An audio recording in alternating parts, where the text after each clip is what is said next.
প্রচুর ভিড় মন্দিরে, পুরো যে বাগান আর যে পুজোতে যে 10 মিনিট থাকবে অতক্ষণ থাকবে না।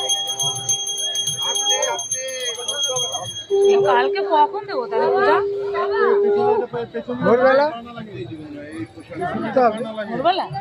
হ্যাঁ ভোরবেলায় ভালো। 4টের সময় উঠতে হবে। হ্যাঁ ঘুমে যান না।